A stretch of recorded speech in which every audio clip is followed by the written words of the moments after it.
ngo ikaze kandi mwifuriza gukomeza kubana natwe muri uyu mwanya makuru mu Kinyarwanda tugiye guhera ku ngingo z'ingenzi zikurikira. MONUSCO ishavujwe n'iyirukanwa ry'umuvugizi wayo muri Repubulika ya Demokarasi ya Kongo, naho urubyiruko rwo muri iki gihugu rwongeye kumenyesha ko ejo kuwa gatanu ruza kongera kwigaragambya rwamagana MONUSCO ngo ibavire ku butaka bw'igihugu.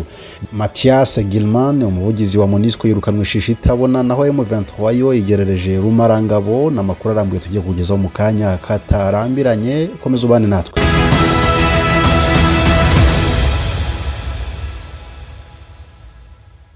Ikaze muri aya makuru nanone mu buryo burambuye. Amakuru tugiye guhera muri Repubulika ya Demokarasi ya Kongo. Mu gicamunsi cyo kuri itariki ya 3 z'ukwezi kwa 8 2022 nibwo guverinoma yagejeje ibaruwa ku biro bikuru bya MONUSCO, ibaruwa isaba MONUSCO ko Gilman Mathias wari umuvugizi wayo ava ku butaka bwa Repubulika ya Demokarasi ya Kongo shishi itabona. Ibintu MONUSCO yakiriye ariko kandi bigaragariza itangazamakuru ko ari icyemezo kibabaje cyane. MONUSCO yagaragaje ko ubusabe bwa guverinoma bukwiriye kubahirizwa, inemerera itangazamakuru kwirakomeza gukorera inshingano zayo n'ubuyobozi bwa Repubulika ya Demokarasi ya Kongo mu mugambi bashinzwe n'akanama k'umutekano ka Loni ku isi. Ibi bije nyuma y'inyandiko yashyizwe ahabona na Minisitiri ushinzwe ububanyi n'amahanga bwa Repubulika ya Demokarasi ya Kongo ni Christophe Lutundula, wavuze ko ubushyamirane buri hagati y'abaturage ba Kongo na MONUSCO bushamikiye ku mvugo y'uyu muvugizi wa MONUSCO wagaragaje ko FARDC yewe na MONUSCO batari ku rwego rwajyaga guhangana ndetse no guhangamura inyeshyamba za M23. Umufaransa Mathias Gilman agomba kuba avuye ku butaka bwa Kongo mu gihe kigufi gishoboka ngo abanyekongo bashobore kumva batekanye. Nubwo Gilman Mathias yirukanwe shishi itabona, urubyiruko rwo muri iki gihugu rwaheruka kwigaragambya none mu cyumweru gishize, ariko rwongeye kwandika rumenyesha ko ngo ejo urubanda badakwiriye kuboneka mu bikorwa byabo kuko ngo urubyiruko rwiteguye kongera gusubira mu mihanda, ngo imyigaragambyo ruzareka igihe izi ngabo z'umuryango w'abibumbye zizaba zitakiri ku butaka bwa Kongo. Urubyiruko rwo mu duce dutandukanye two muri Kivu by'umwihariko umujyi wa Goma rwongeye kunyanyagiza amatangazo ku mbuga nkoranyambaga rusaba abakora utwabo gusiba ejo kuwa gatanu kuko ngo bashaka gukora imyigaragambyo ubudahwema kugeza ubwo MONUSCO ibavira mu gihugu. Mu myigaragambyo yabanje, urubyiruko ruvanze n'inzego z'umutekano bagaragaye basahura ibikoresho by'ingabo z'umuryango w'abibumbye, ibintu bakoze babanje kubimenyesha abaturage nubwo inzego z'igihugu zitigeze zigira icyo zibikoraho mu rwego rwo kubakumira cyangwa no kubungabunga umutekano ngo ukundi usugira usagambe. Tunyarukire muri Uvira aho hatangiye iperereza rigamije gucyaha abatera urubyiruko kwigaragambya, ibintu n'ubundi bifatiye ku matangazo yakunze gutangwa na leta, nubwo benshi bavuga ko ari ukwigiza nkana cyangwa kwiraza inyanza kuko ari amatangazo atangwa ariko kuyashyira mu bikorwa ntibishoboke. Kuva kuri uyu wa kabiri muri uku kwezi kwa 8, Chisa Wanumbe, uyu ni umunyamabanga nshingwabikorwa w'intare ya Kivu y'Amajyepfo hamwe n'impuguke zakenetse ibirebana n'uburenganzira bwa muntu ndetse na MONUSCO bagiranye ibiganiro n'ubuyobozi bw'umujyi wa Uvira ku ngingo irebana n'umutekano muri ako gace. Umutekano ahanini ufatiye ku myigaragambyo urubyiruko rukunda guteza mu iyamaganwa rya MONUSCO.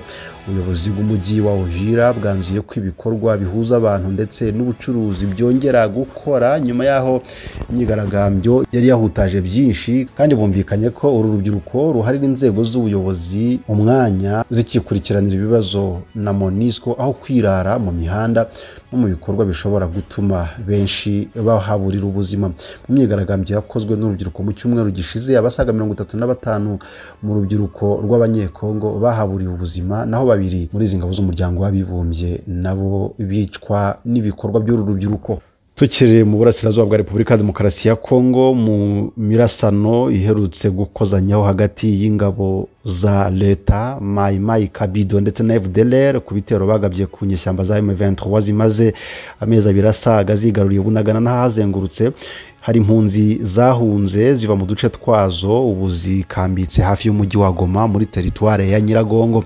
Izi mpunzi zikambitse ikanyarucinya hafi y'umujyi wa Goma muri iyi teritware ya Nyiragongo zabarirwa mu magana y'abahunze isakirana ry'imirwano hagati ya M23 ndetse n'ingabo za leta. Uburo zikaba zicumbitse muri Nyiragongo aho zirara hanze ntacyo kwisasira habe no kwiyorosa, ariko nanone mu ndinzara itemamara. Bararira inzara kuko ngo kuva bahagera nta mugira neza habe na leta yari yabareba n'irihumye mu ntambara zabateye guhunga ubwo M23 yatsimburanaga abari bayiteye, no kuvuga ingabo za leta FDLR ndetse na Mai Mai Kabido. n'ubuhunzi rero bwatewe no kuba Maimai zo mu gice cyitwa Kabido FDLR na zimwe mu ngabo za FARDC baragiye gucokoza M23 ikabirukankana ubutareba inyuma ndetse ikigarura imidugudu irimo Kanombe na Bukima aho ni mu groupement ya Gisigari hari nyuma y'iminsi rero myinshi nyeshyamba za M23 zigaruriye Bunagana n'ahazengurutse ariko ntizifuze gufata utundi duce. Izi mpunzi ziri kurara ku gasi mu mbeho yo mu majagi y'ibirunga zirinubira kutagira kivurira nk'abari mu gihugu kidafite leta. Umwe mu bayobozi ba Maimai Kabido yashinje ubuyobozi bukuru bwa FARDC kubatererana mu gitero bari bagabye kuri M23 asaba ko bakorwaho iperereza ngo barebe niba hatarimo ibyitso byaba bikorana na M23. Bonsoir. Mes amis, very grave. Il faut kuinterroger wa politiciens kama ujiste nyuma hivi vitabu kuko nini? Kuko vitu wanatuficha. Aetu vita ilianza depuis jana, mais FARDC ionekane mfro na wanakatalia maminisio zao, wanakatalia kila kitu. Nikisema wanajua wenye viko. Hawezi katalia silaha, ukatalie minisio na tena upigane na kisha adui akina nguvu.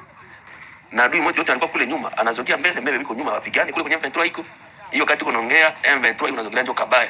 Nikisema usiku ya leo inalisiwa kamata Rumangabo. Seke hakuna hata sodamu wa FARDC mwenyewe unapiga na risasi hata moja. Ziko njoo hawaonekani. Na hapo ndio wanazificha. Ifo kuendelea ule kama Yave mbalitia. Eske Yave wakati anachangia position yake anatoka Rumangabo anapenda ndikala Rwindi. Huko nini wanaficha? Komali alienda Rwindi dejo la vita yanji na soda zake hazionekani mvita. Ifo kuendelea gouvernement na hii nani alisasio mpya nani ya FARDC. Biko suspect watuambie kweli kama kuko nini.